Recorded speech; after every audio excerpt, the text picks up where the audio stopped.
CAC സംവിധാനത്തിൽ 150-ലധികം കോളേജുകൾ ഉണ്ടായിരുന്നു.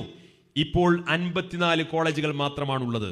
നമ്മൾ പറഞ്ഞതല്ല, അവരുടെ ഉത്തരവാദപ്പെട്ട ഭാരവാഹി അവിടെ സമ്മേളനത്തിൽ 4 ദിവസം മുമ്പ് പ്രസംഗിച്ചതാണ്. എന്താ കാരണം? സമസ്ത കേരള ജംഇയ്യത്തുൽ ഉലമ ഒരു സൂചന കൊടുത്തപ്പോൾ മാനേജ്മെന്റിന് മനസ്സിലായി, രക്ഷിതാക്കൾക്ക് മനസ്സിലായി, വിദ്യാർത്ഥികൾക്ക് മനസ്സിലായി, ഇതിലെന്തോ അപകടം മണക്കുന്നുണ്ട്. അതുകൊണ്ടാണ് സമസ്ത ഒരു സൂചന നൽകിയത്. ആ സൂചന കണ്ടപ്പോഴേക്ക് 100ഓളം സ്ഥാപനങ്ങൾ പിൻവാങ്ങിയെങ്കിൽ കഴിഞ്ഞ 1 മാസം മുമ്പ് സമസ്ത കേരള ജംഇയ്യത്തുൽ ഉലമയുടെ കേന്ദ്ര മുഷാവറ പ്രഖ്യാപിച്ചു, ആ സംവിധാനവുമായിട്ട് സമസ്തക്ക് ബന്ധമില്ല. ആ പ്രഖ്യാപനത്തോടുകൂടി സ്വാഭാവികമായിട്ടും ഇനി അതിന്റെ വളർച്ചക്കോ അതിന്റെ പുരോഗതിക്കോ ആവശ്യമായ ശ്രമങ്ങൾ ഏതെങ്കിലും തലത്തിൽ അതിനെ പിന്തുണക്കുന്ന പ്രോത്സാഹിപ്പിക്കുന്ന പ്രവർത്തനം നടത്തുക എന്ന് പറഞ്ഞാൽ അത് സമസ്തയുടെ താല്പര്യത്തിന് വിരുദ്ധമാണ്. അത് സമസ്തയുടെ മുഷാവറയുടെ താല്പര്യത്തിന് വിരുദ്ധമാണ്. സമസ്ത കേരള ജംഇയ്യത്തുൽ ഉലമയുടെ മുഷാവറ എന്ന് പറഞ്ഞാൽ കേരളത്തിൽ നിന്ന് ജീവിച്ചിരിക്കുന്ന പ്രമുഖരായ സാത്വികരായ പണ്ഡിതന്മാരുടെ കൂട്ടായ്മയാണ്. കേരളത്തിലെ മുസ്ലിം ഉമ്മത്തിന്റെ ഇജ്മാ ആണ് സമസ്തയുടെ തീരുമാനം എന്ന് പറഞ്ഞാൽ.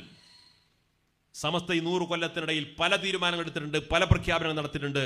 അതെല്ലാം വളരെ കൃത്യമാണ്. അത് ആദ്യം ഉൾക്കൊള്ളാൻ പലർക്കും വൈമനസ്യം ഉണ്ടായിട്ടുണ്ടെങ്കിലും പിൽക്കാലത്ത് സമസ്ത പറഞ്ഞത് ശരിയാണ് എന്ന് എല്ലാവർക്കും ബോധ്യമായിട്ടുണ്ട്. സമസ്ത കേരള ജംഇയ്യത്തുൽ ഉലമ എന്ന് പറഞ്ഞാൽ അതിന്റെ ആഹ്വാനങ്ങൾ, അതിന്റെ ഉപദേശങ്ങൾ, അതിന്റെ നിർദ്ദേശങ്ങൾ അതനുസരിച്ചുകൊണ്ട് സമൂഹത്തിന് മുന്നോട്ട് പോകാൻ സാധിക്കണം. സമസ്ത കേരള ജംഇയ്യത്തുൽ ഉലമ ഒരു പണ്ഡിത സഭയാണ്. സമസ്ത കേരള ജംഇയ്യത്തുൽ ഉലമ ആവശ്യാനുസരണം മാത്രമാണ് സമൂഹത്തോട് ഇത്തരം കാര്യങ്ങൾ പറയാറുള്ളത്. അത് ചിന്തിച്ചുറപ്പിച്ച് ആലോചിച്ച് സൂക്ഷ്മതയോടുകൂടിയുള്ള വാചക ഘടനയോടുകൂടിയാണ് സമസ്ത അത്തരം പ്രഖ്യാപനങ്ങൾ നടത്താറുള്ളത്. അതിനെ എന്ത് യാഥാസ്ഥികത്വം എന്ന് വിളിച്ചാലും, അതിനെന്ത് അപരിഷ്കൃതമെന്ന് പറഞ്ഞാലും, അതിനെത്ര മോശമായി ചിത്രീകരിക്കാൻ ശ്രമിച്ചാലും സമസ്ത കേരള ജംഇയ്യത്തുൽ ഉലമ പറഞ്ഞതാണ് ആധികാരികമെന്ന് വിശ്വസിക്കുന്നവരാണ് കേരളത്തിലെ മഹാഭൂരിപക്ഷം വരുന്ന മുസ്ലിങ്ങൾ. അത് കേരളത്തിലെ മുസ്ലിങ്ങളുടെ ഒരു പൊതുവായ വിശ്വാസമാണ്. അതങ്ങനെ അന്ധമായ ഒരു വിശ്വാസമൊന്നുമല്ല. അന്ധമായ വിശ്വാസം കൊണ്ടൊന്നും ഈ 100 കൊല്ലം ഒരു സമൂഹത്തെ കൊണ്ടുപോകാൻ കഴിയില്ലല്ലോ. അത് കൃത്യമായിട്ട് സമസ്ത മതപരമായ കാര്യങ്ങളിൽ സമൂഹത്തോട് പറയുന്ന കാര്യങ്ങൾ അത്രയും ആലോചിച്ചുറപ്പിച്ചിട്ടുള്ളതാണെന്ന ആ ബോധ്യമുള്ളത് കൊണ്ടാണ് കേരളത്തിലെ മുസ്ലിം സമൂഹത്തിൽ മതപരമായ കാര്യത്തിൽ എന്ത് ആശയക്കുഴപ്പം വന്നാലും എല്ലാവരും സമസ്ത കേരള ജംഇയ്യത്തുൽ ഉലമ എന്തു പറയുന്നു എന്ന് കാതോർക്കാൻ കാരണം അതാണ്. വളരെ കൃത്യമായിട്ട് നമുക്ക് പറയാൻ സാധിക്കും. CAC, വാഫി, വഫിയ കോഴ്സുകൾ തുടക്കം കുറിക്കുന്ന കാലത്ത് അതുമായി ബന്ധപ്പെട്ട പരസ്യവാചകങ്ങൾ ശ്രദ്ധിച്ചാൽ അറിയാം. ആ പരസ്യവാചകങ്ങളുടെ ഏറ്റവും മുകളിൽ കൊടുത്തിരുന്ന ക്യാപ്ഷൻ സമസ്ത കേരള ജംഇയ്യത്തുൽ ഉലമയുടെ കേന്ദ്ര മുഷാവറ അംഗീകരിച്ച സിലബസ് എന്നായിരുന്നു. എന്താണ് അങ്ങനെ പരസ്യം കൊടുക്കാൻ കാരണം? ആ പരസ്യം കാണുമ്പോൾ സ്വാഭാവികമായിട്ടും ഏത് രക്ഷിതാവും വിദ്യാർത്ഥിയും മനസ്സിലാക്കും, ഇത് സമസ്തയുടെ മുഷാവറ അംഗീകരിച്ച സിലബസ് ആണ് അവിടെ പഠിപ്പിക്കുന്നത്. എൻ്റെ മകനെ ധൈര്യമായിട്ട് അവിടെ കൊണ്ടുപോയി പഠിപ്പിക്കാം, എനിക്ക് അവിടെ ധൈര്യമായിട്ട് പോയി ചേരാൻ. കാരണം എന്താണ്? അത് മുഷാവറ അംഗീകരിച്ച സിലബസ് ആണ്, വിശ്വസ്തമാണ്. എൻ്റെ കുട്ടി വഴിതെറ്റില്ല, എനിക്ക് വിശ്വസ്തമായ ഒരു സംവിധാനമാണ്. ഈ മേൽവിലാസത്തോടു കൂടി തുടങ്ങി സമസ്തയുടെ സംവിധാനമാണെന്ന് പരിചയപ്പെടുത്തി അങ്ങനെ തുടക്കം കുറിച്ച് വളർന്ന് പന്തലിച്ച് ആയിരക്കണക്കിന് വിദ്യാർത്ഥികൾ, 100 കണക്കിന് സ്ഥാപനങ്ങൾ, അത്തരം ഒരു സംവിധാനമായിട്ട് അത് മുന്നോട്ട് പോയി.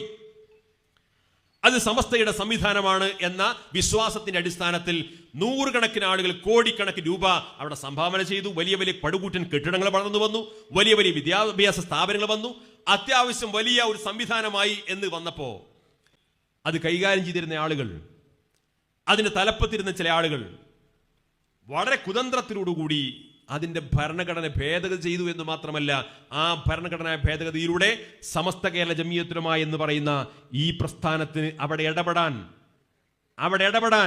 യാതൊരു അവകാശവും ഇല്ലാത്ത വിധത്തിലുള്ള വലിയ ഒരു വഞ്ചനാപരമായ സമീപനം സ്വീകരിച്ചു.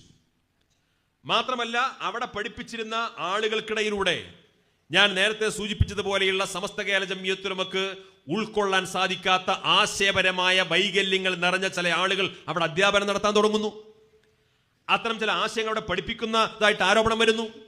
സമസ്തയുടെ സ്ഥാപനത്തിൽ നിന്ന് ഉയർന്നു കേൾക്കാൻ പാടില്ലാത്ത അപകടകരമായ ചില പരാതികൾ അവർ ഉയർന്നു വരുന്നു. ഇങ്ങനെ ചില വിഷയങ്ങൾ വന്നപ്പോൾ സ്വാഭാവികമായിട്ടും സമസ്ത നേരിട്ട് ഇടപെടുന്നു. അത് പരിഹരിക്കാൻ ശ്രമം നടക്കുന്നു. അന്ധമായ വിദ്വേഷമോ അസൂയമോ ഈ പറയപ്പെടുന്ന രീതിയിൽ വിദ്യാഭ്യാസ സംവിധാനത്തെ തകർക്കലാണ് സമസ്തയുടെ ലക്ഷ്യമെന്നാണ് ആരോപണം ഉന്നയിക്കപ്പെടുന്നത്. ഇതാണ് താല്പര്യമെങ്കിൽ 3 വർഷക്കാലം ഇതിന്റെ ചർച്ച നീട്ടിക്കൊണ്ടുപോകേണ്ട ഒരു കാര്യവും സമസ്തക്കില്ല. നേരെ മറിച്ച് എങ്ങനെയെങ്കിലും ഇത് പരിഹരിക്കുന്നതിന് വേണ്ടിയിട്ട് ഭൂമിയോളം ക്ഷമിച്ചുകൊണ്ട് നിരന്തരമായ ചർച്ചയിലൂടെ എത്രയോ വിട്ടുവീഴ്ചകൾ ചെയ്തുകൊണ്ട് 3 വർഷക്കാലം കാത്തിരുന്നു. ചർച്ചകൾ പല തീരുമാനങ്ങൾ എടുക്കും, പക്ഷെ ആ തീരുമാനങ്ങൾ ലംഘിക്കും. വീണ്ടും ഇത് നല്ല രീതിയിൽ മുന്നോട്ട് കൊണ്ടുപോകാൻ വേണ്ടിയിട്ടുള്ള ചർച്ചകൾ തുടങ്ങും, വീണ്ടും അത് ലംഘിക്കും. അങ്ങനെ അവസാന നിമിഷം വരെ സമസ്ത കേരള ജംഇയ്യത്തുൽ ഉലമയുടെ പണ്ഡിതന്മാർ അതിനുവേണ്ടി എല്ലാ ശ്രമങ്ങളും നടത്തിയെങ്കിലും തികച്ചും ദാർഢ്യത്തോടു കൂടിയുള്ള ധിക്കാര സ്വഭാവത്തോടു കൂടിയുള്ള വഞ്ചനാപരമായ സമീപനമാണ് മറുഭാഗത്തുണ്ടായത്.